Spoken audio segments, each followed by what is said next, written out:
you'll enjoy this little bit of story. So Story time with Cormac. Yay. I don't know if you can see the little cut on my nose. What bit you? Or did you fall? Here's what's funny. Nothing. So this was Okay. the other day out shoveling snow. Uh-huh. It was somewhere around the neighborhood of a wind chill of -15. So every bit of my extremities were completely frozen. So it's frostbite? No. So Okay. I was walking around a tree. Lynn was too short, and Lynn brushed across Just- my nose. Yeah. Yeah. So here's the funny thing, is I didn't know. There was no like blood dripping or anything like that. So then I come inside, Because it was frozen. and then I started to defrost. And then I look down and I see drips of blood on my desk, and I'm like, what's Whoa. going on? And I put my Yeah. hand, and there's blood on my hand, and I'm like, are you kidding me? I go in and I look, and I'm like, what? I was like, oh, Yeah, what happened? Yeah. that. And it was just like, seriously? Like, it was so cold that I couldn't feel any of my extremities to alert me that, hey, dummy, you just sliced your nose. So check this real quick. Do you see this? What is that? Oh, is that where you live? No. So this is the original main building of Hopkins. Oh, okay. And here's our building peeking in the background. Oh, okay.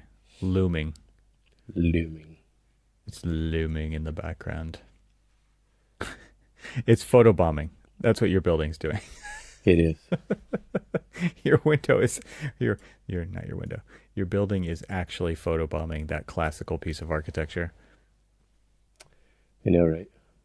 Kind of trying to get it adjusted so I can kind of look up. Look up. Look up. Remember that AIA campaign? I look up. I look up. Does that still exist? Does that still happen? Do hashtags ever really go away? I don't think so. Yeah, I don't think so either. I think the internet remembers all. But I mean, like, people still use them. Yeah. And only architects, for some reason, still use what an architect does and what are the other ones? It's because I no look one, up. people still don't know what architects do. You got to keep using it until the education is complete. What do architects do? What do architects? I'll tell you what they do. They fight their software. They spend way too much time doing stupid things to make lines print on pages. They just waste your life doing that stuff.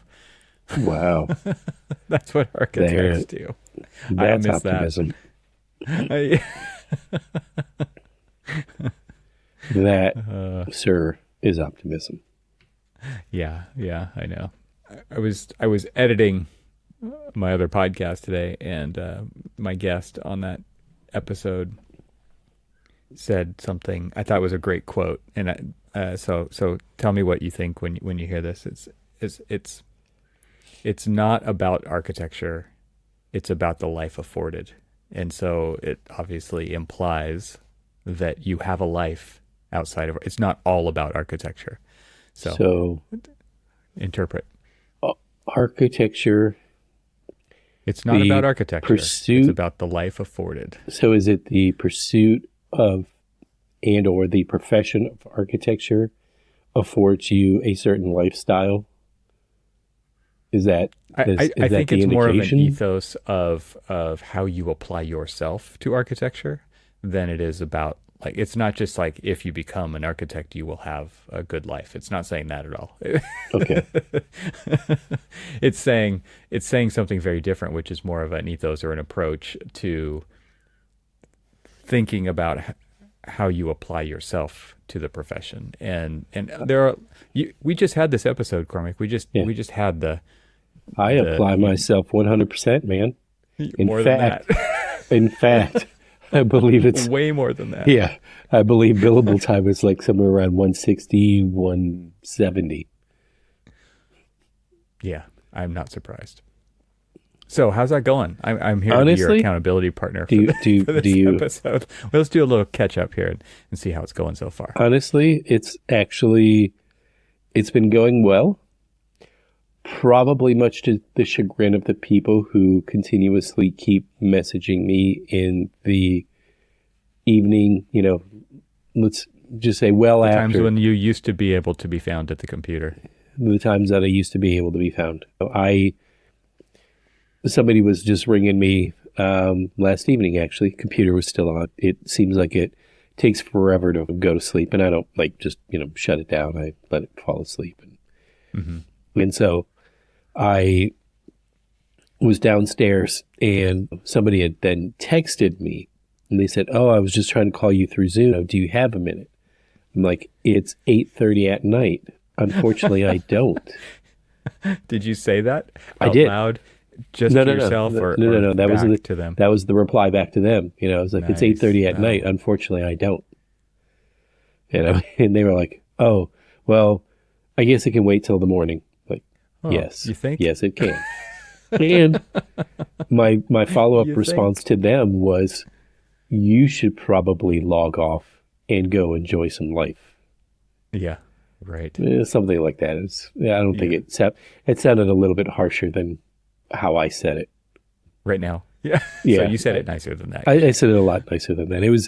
It didn't sound as harsh, but it was just like, come on, man. I'm not demanding you be there. So please don't demand that on yourself to be there either. How important do you think it is to actually hear that from somebody else? I kind of feel like it's really important. Otherwise, your imagination will construct an expectation that may not be reality. So, and I've told you we've got some unrealistic expectations, unrealistic deadlines for this current project that I'm on. And okay, whatever. But like I said, I've gotten to that point where it's time to detach. And I'm responsible for being able to be as productive as I can in the allotted time that I have, right? Mm-hmm. And if that time isn't going to get everything done, do I continue to keep sacrificing everything, like my time with my family, my time with, just here on earth? This gets back to my quote. This is the life afforded, right? Like you do the thing, you work. Yeah. And the contract is to do the 8 hours per day of work. And the other part of the day is completely yours. So, these like little video shorts on Instagram, one of my favorite ones are, and I probably have said at least one or two of them to you before, seeing as how you at least wake up to about 18 of them from me. This is what we do. This is what we do. We send these videos, these reels to each other. Yeah. And so one of the reels was this guy who he puts on a European accent. And he's like, this guy is sick, and so he'll be out. And they're like, oh no. And so they basically are comparing and contrasting the way a European employee and an American employee would react to that, or it's American like a Scandinavian management. Typically, right? It's a Finn or a Swede, right?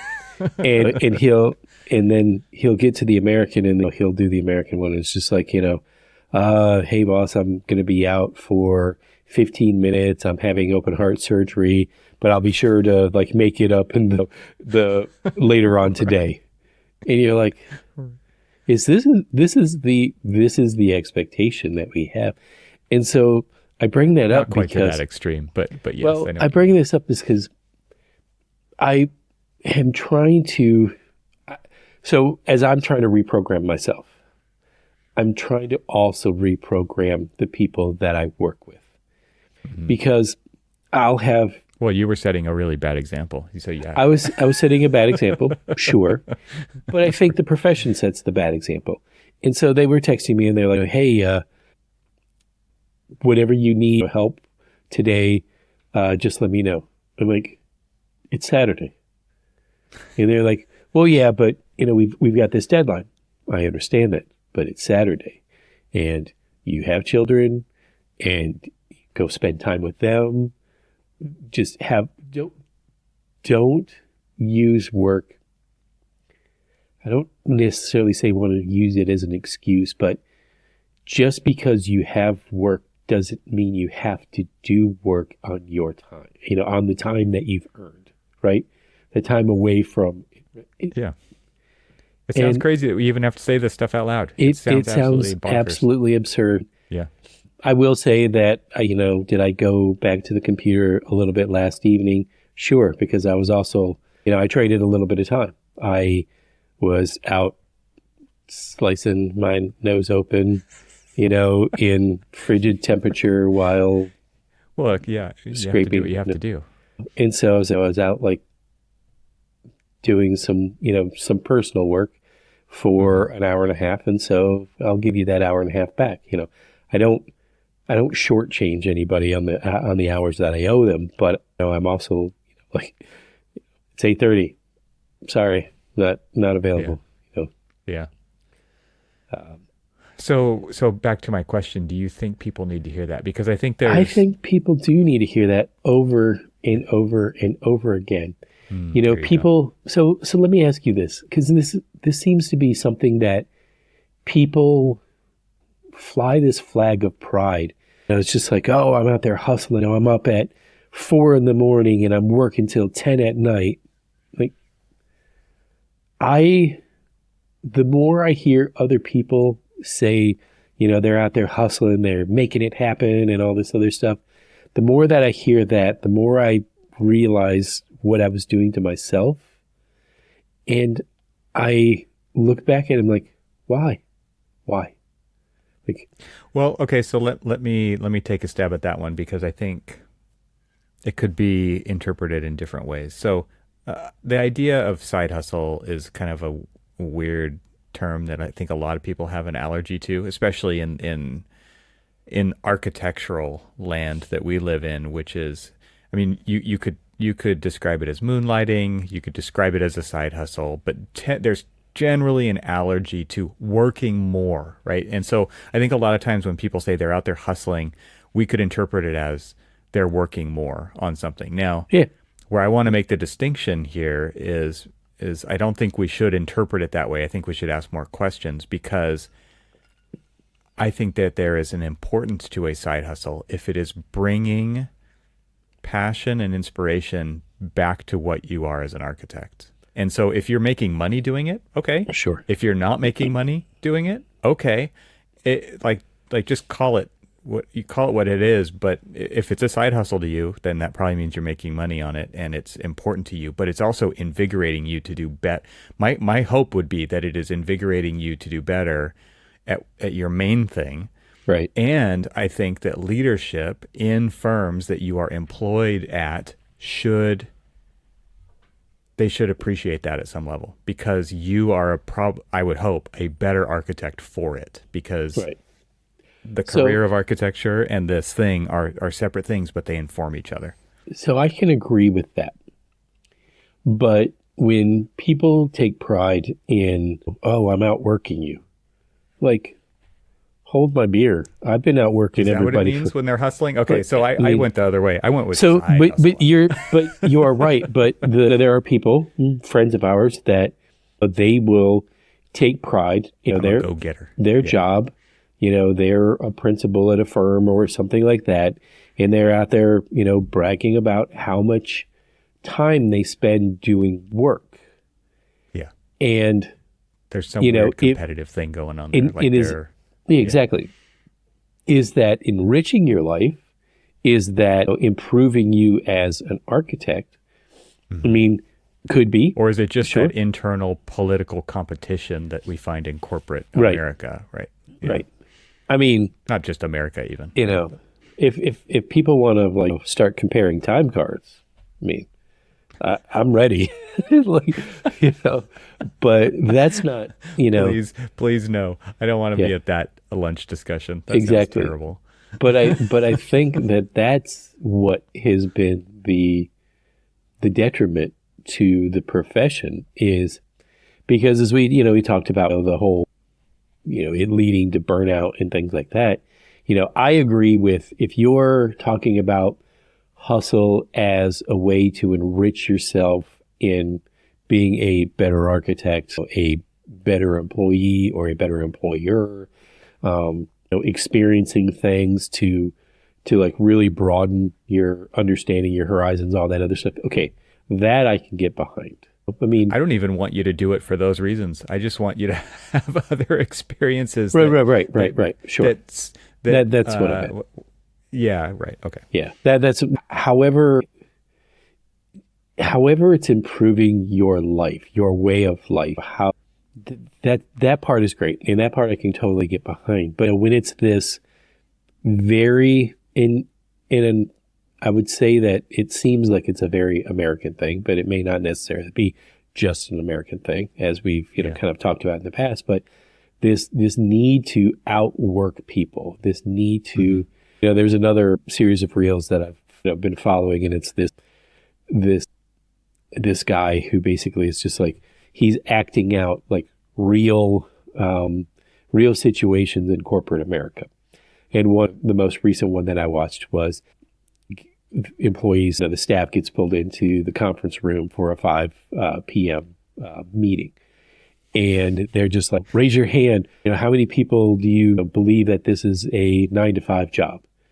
Put your hand down. This is not a 9-to-5 job.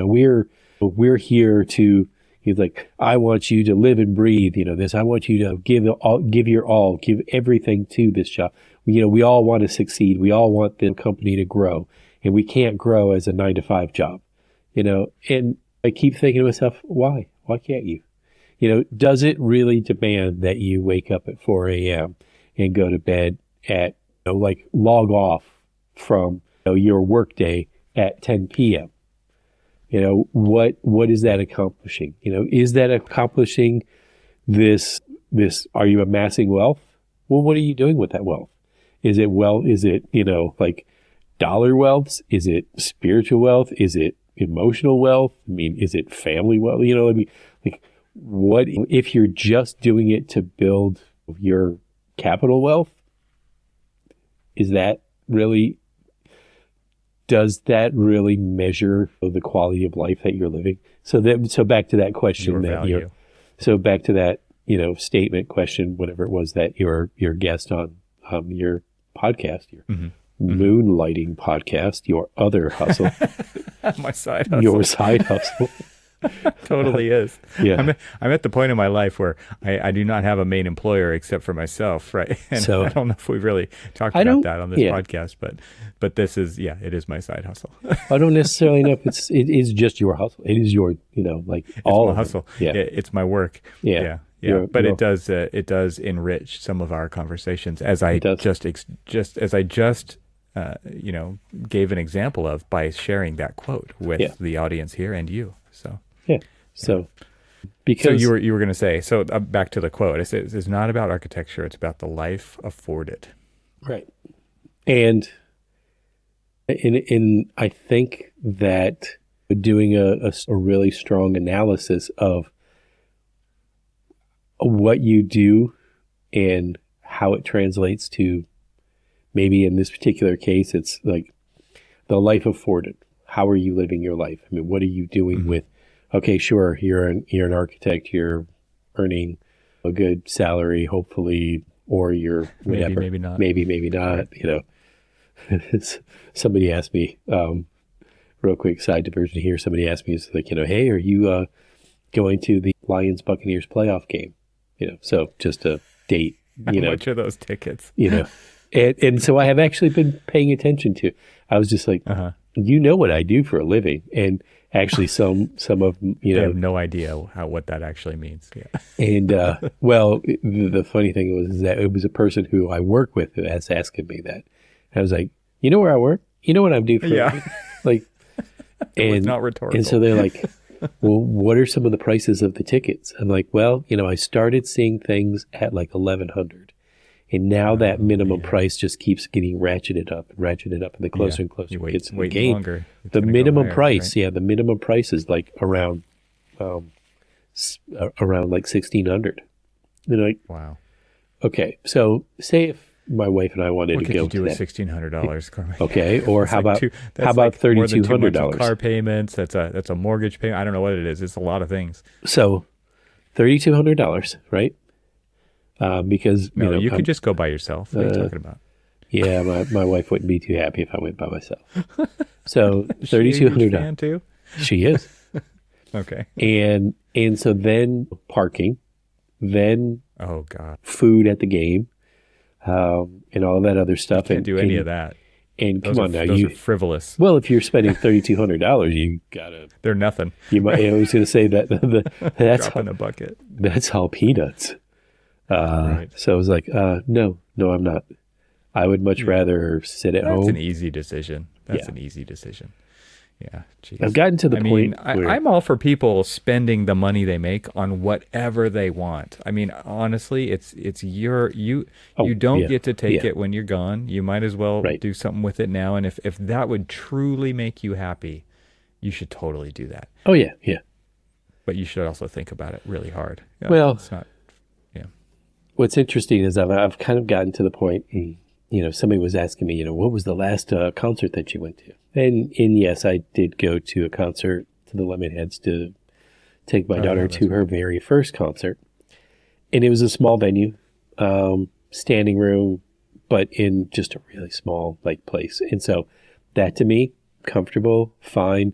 It was funny that most everybody, like my daughter was truly 100% the youngest person there. There was, everybody was my age and probably older. And so it was slow. It was relaxed. It was not, the crazy, I don't know, Metallica was at Ford Field recently, and my son went there, and he was like, "Oh, it was crazy." The whole, everybody was out on the field. There was mosh pits. There were all this other stuff. I'm like, there was a time in life that sounded appealing. Not anymore. Right. Not anymore. Sorry. It's a young man's game right there. Exactly. and so to be quite honest with you, I enjoy watching sports on TV in the comfort of my own home. I can pick and choose what, look, here's my, $3 big bag of Tostitos or something, instead of the small cheap date. Yeah, the little small bag of the same thing for $40. But you could also get a collector's cup. For $3,200, I would scrounge up $300 more out of the couch upstairs, because I'm sure it's in there, right? Yeah. To buy the new Apple Vision Pro headset. I would rather have that than go to a football game. Can you just imagine for two people watching the football game on the headset? From anywhere you want on the field? Oh yeah, that would be amazing. Well, so in its current state, you could stretch that out and have like a 120-inch screen, right? Right. That's what it would feel like, and you could pin that in the room in front of you, and you could look around at other stuff, and you'd look back, and the screen would be there, and it would be enormous. You'd have great sound, but you would be pretty isolated, right? But you'd probably want it like that. You really want to enjoy the game, and no one else around. You dial the little knob, and it darkens out the room, and all you have is the big beautiful screen, and it's like 4K, 120 inches.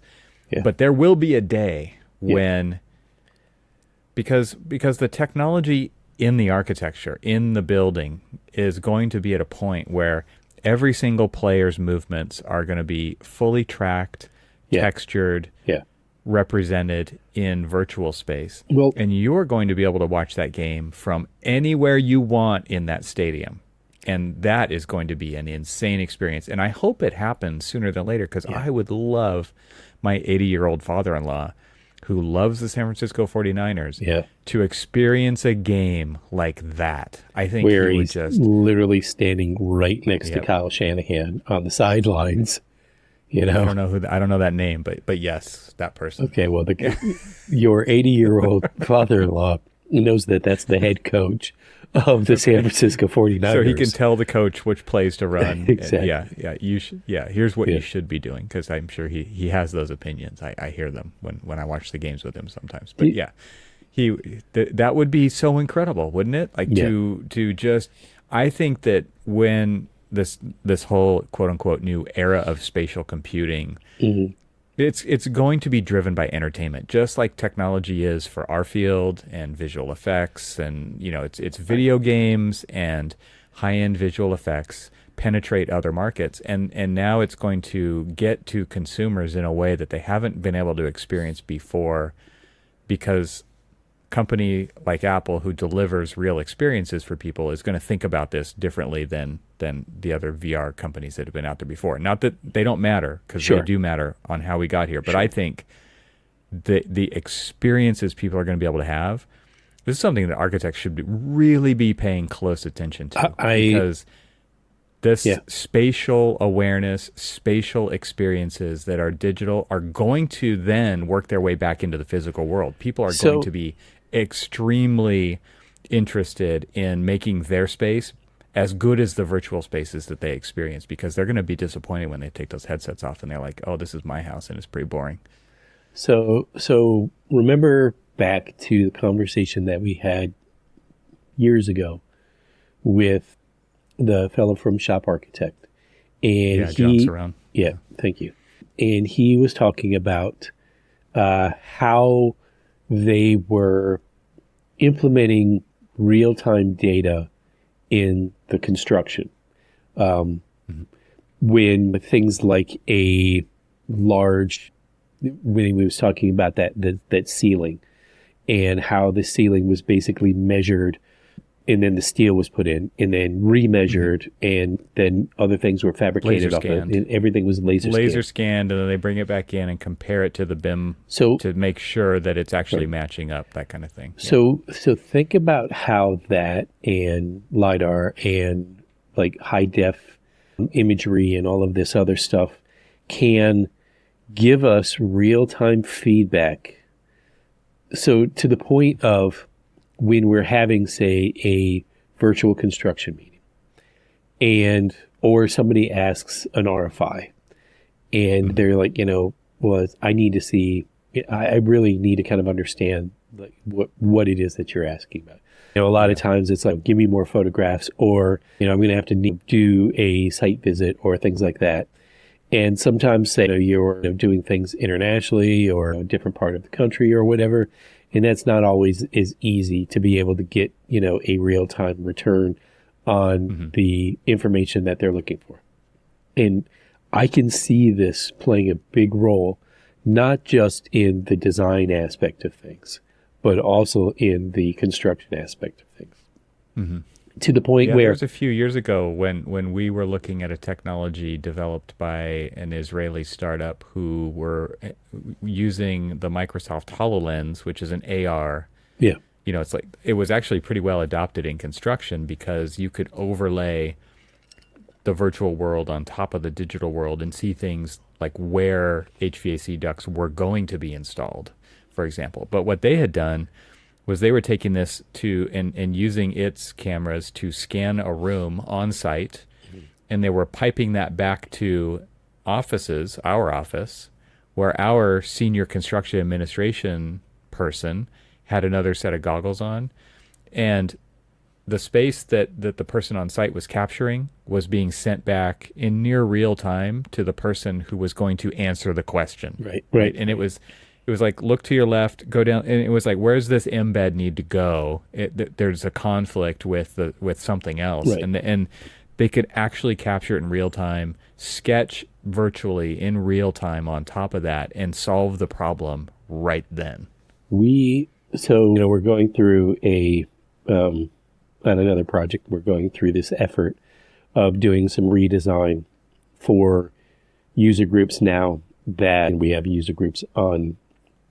And a lot of the generic lab spaces were already built, because with the delay caused by COVID and everything else and remote working and stuff, it really did take a while to get the user groups that would be occupying those spaces on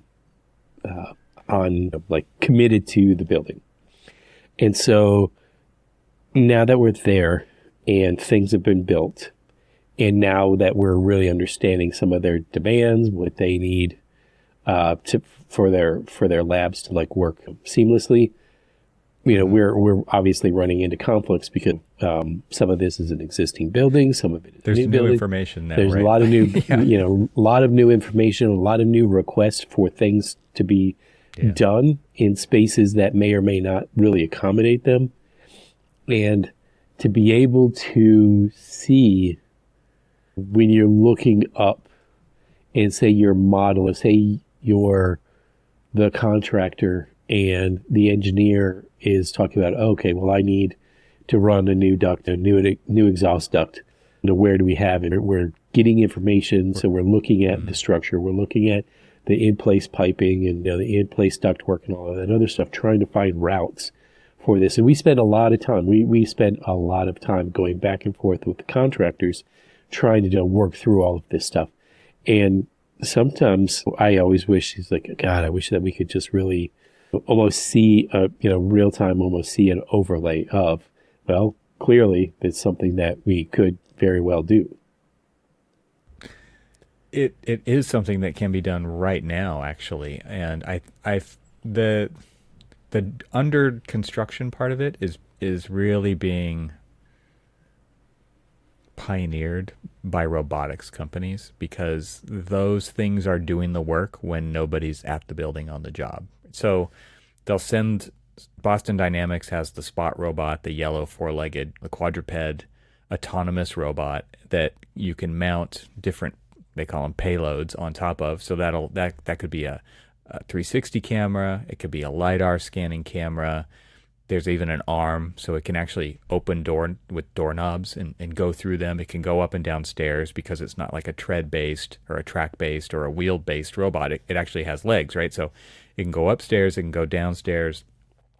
And even, I think, back to the John Cerrone thing, right? It was like you scan it at night when that day's work has been done, and then that point cloud gets processed and merged into your BIM data, so you can actually see what was happening. Now, who gets to see that? I mean, you get to decide who gets to see that. The contractors are really interested in having that information because they can see how much progress was made for their scheduling that they're working on, constantly making adjustments, right, with scheduling of trades and different people coming in or taking something out and redoing something. And so it's pretty interesting to watch that work being pioneered by robotics companies, because it can walk the same path as often as you want, and it will rescan and just constantly be giving you a new version of the latest status update on actual construction of what's been put in place, what was on, compare that to the schedule, what should have been in place, who should be out here, when are they coming, this needs to happen before that. Right. Now, it's also useful for architects, right? Because architects can actually see if the building is being built within a tolerance that needs to be achieved for certain things to happen, like facade skins and things like that, where it's really like the tolerances are going to be a lot more critical, right? So I think there's a lot of uses for things like this, and it is pretty interesting to see it. Like, you can do it by hand, but you can also send a robot out to do it, and it can do it when nobody's working.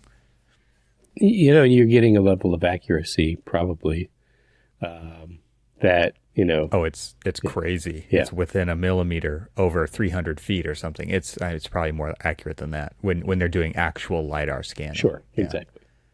Which, I mean, do we construct to that level?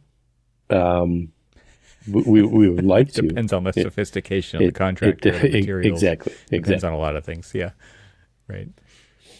But that some things need that accuracy. I mean, you've worked on lab buildings that require a certain level of accuracy and sound dampening and tolerances, and they are those are critical things that need to happen, and that clients paying critical thing prices for that to happen, right? Because it's a lot more difficult to do. But I was updated on what the current projection of the lab building that we're doing is going to cost. And when I heard it, my jaw dropped. I was like, I don't think that I ever worked on a project of this financial magnitude. Wow. It was pretty startling. I know. I said the budget of my last project that I really worked on, and you kind of laughed at it like it was nothing, and it was my biggest project. So what was your biggest project? 65 million. Okay, $500 million. Yeah, jeez. Yeah. I mean, those are close numbers. Yeah, There's a lot of it's zeros after both of those. yeah, exactly. Plus or minus, give or take, right? Yeah.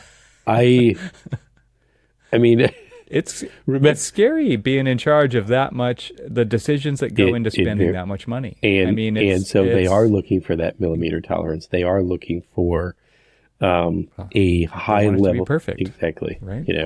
Yeah. There is a definite expectation that is something that is in a league far beyond, like, say, working on like a $12 billion rec center edition or a school-based health center where we were doing like these little small additions or for anything out of wood framing or whatever. Yeah. Composition shingles. Or it's not the same. Exactly. And so to go through that and I think about it, we've talked about like the line in Saudi Arabia, and I'm working on a project in Saudi Arabia, and the overall development size of these things. The size of the development was one thing that just, to me, was staggering. I mean, I've seen big scale public works projects before, but not to this level. Yeah. And not to this level of, to be quite honest with you, level of sophistication of like all of the infrastructure that's going in there. And then to just, and I don't even know it, and it probably will never really be published, but to just try to fathom how much that would cost. One of these days we should do an episode where we just look at the infrastructure through the lens of Google Earth, because you can see it. You can see the network of utility tunnels and vehicular tunnels and, all of the infrastructure for the public realm. And all the money that you're paying that you can't see. Oh, right? my gosh, yes. Yeah. Like the project that I did that was $65 million, a lot of that money was buried in the ground. There was like 120 70-foot deep piers that had to be poured and placed because the soil underneath was in such bad shape. And this was a science building. It needed to have pretty stiff structure. And I mean, not only that, but there was all kinds of signs of displacement throughout the campus of differential settlement over many decades, right? Yeah. And it was like, that can't happen to this building, right? Right. And it's a shame, right? Because you never see that. I mean, it's not a shame because you it's an investment into the building, but at the same time, it's like you can't spend all the money that's in the ground on the building anymore because you just can't see it. That's another episode that we can talk about things, because when we have projects that go over budget and then we're asked to do an exercise of value engineering, and I know oxymoron there, get it, but when the bulk of the money of like the actual honest to goodness, like cost savings are things that you can't see. And so then it bears down on the architecture's responsibility to, oh, you're $25 million over. Hey, let's start cutting this or that. I remember and the reason I threw out $25 million is because a budget was cut for a systemic high school renovation and exterior facade upgrade. They came back and they said, oh, well, we've, lost some funding. We're $25 million over. We need to start cutting things. And you actually have to just start losing enormous pieces of the building. Well, that was what I was, so I had suggested. But they don't want to do that. And they did not want to do that. So I suggest those things, and they're like, no, we need that program. And so they're And like, we need that.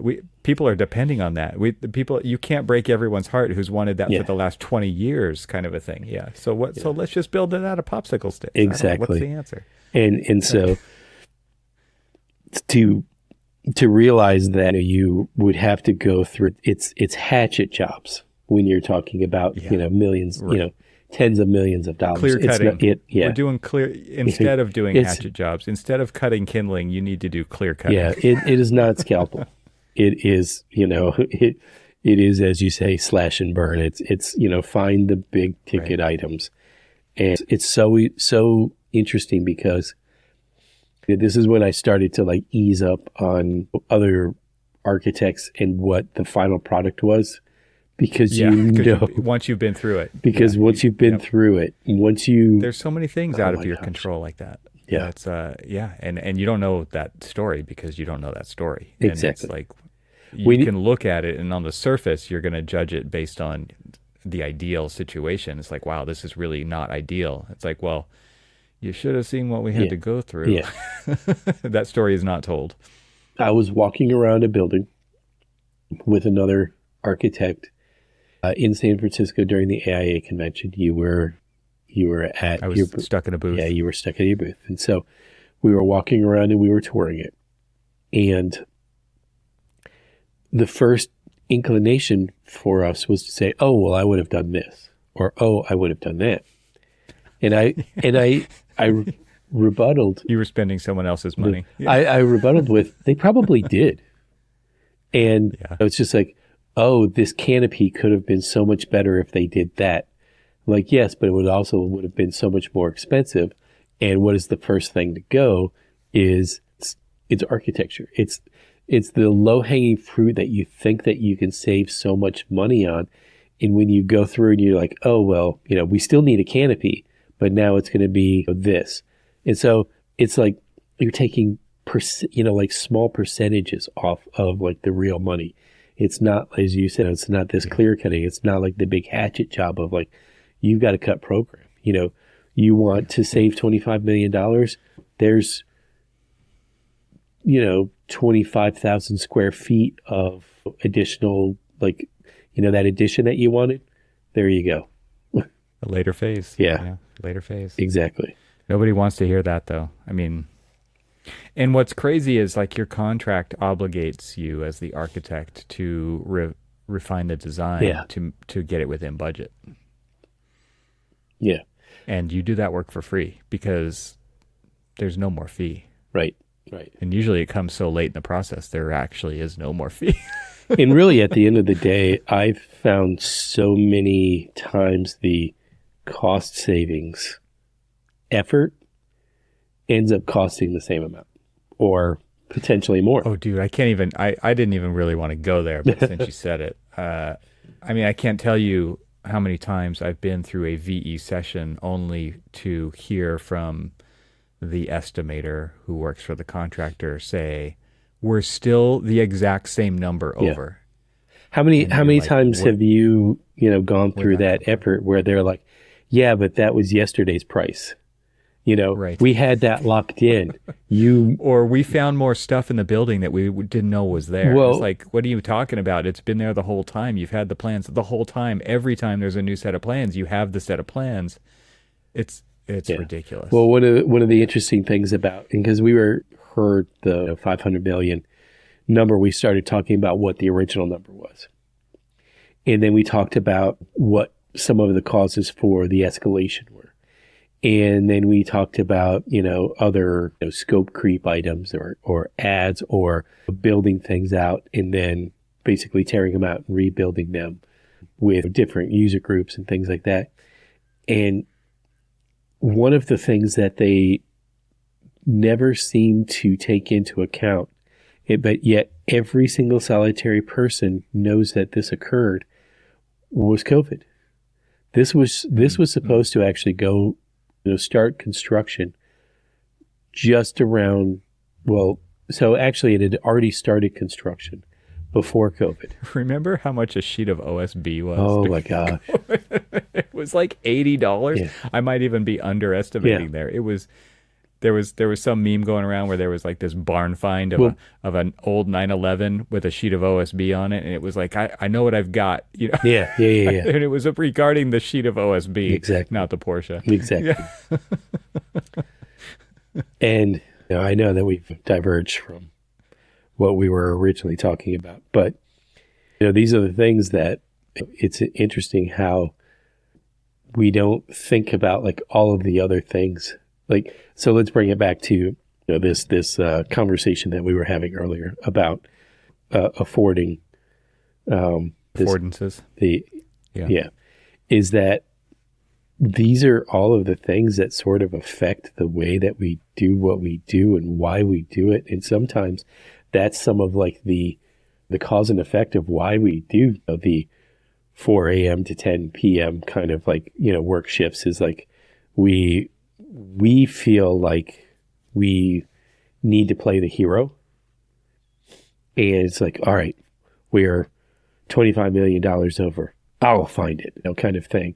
And you're like, no matter what it takes. yeah. Yeah. It's just like, no matter what sacrifice, I'll find it. And then you go through all of these things and, you, like you said, we do typically a lot of this stuff is unpaid value engineering because we're going through to try to find and help reduce the costs and stuff. And so, but we're sacrificing. Because you have to. Yeah, exactly. So, we sacrifice all of this time coming up with all of this stuff.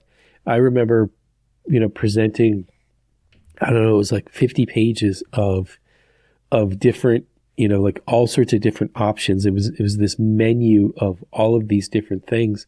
And at the end of the day, they weren't interested in doing like the main, cost saving efforts. They wanted to like cherry pick. Oh, okay. Well then, you're saying that we can go from this window system to this window system. And he's like, well, yeah, but that's only going to save you 50,000. You're like, it's not going to save you. It's like, if you don't have like that plus the walls, plus the floors, plus the this, plus the that, that's where your big savings is going to be. Your mechanical cost, things like that. Or when they say, oh, hey, we want to change the windows from, these high performance windows to a lesser performance because we can get, we can save 20% on the overall purchase of all of this storefront. And you're like, okay, yes, but your life cycle cost of operating the building is going to be that much more. If you're not going to change the system to have a more efficient system for these lower performing windows, guess what? Now you're going to you will be replacing that equipment later on down the road. And so where is your savings? And it's just paying more money for energy to get there too. Yeah. I mean, yeah, it's crazy. I guess I don't know the thing that we're really saying here, Cormac, is, we imparted a little bit of wisdom earlier with the quote from my guest on the, it's not about architecture, it's about the life afforded. But we'll also impart a little bit more wisdom, which is that every building is actually a spreadsheet. Yeah. And they don't teach that in school. I was going to say that to your original quote is like, say that one more time. So, it's not about architecture. It's about the life afforded. Yes. It's not about architecture. It's about the life that is stolen. Yeah, you heard it here first.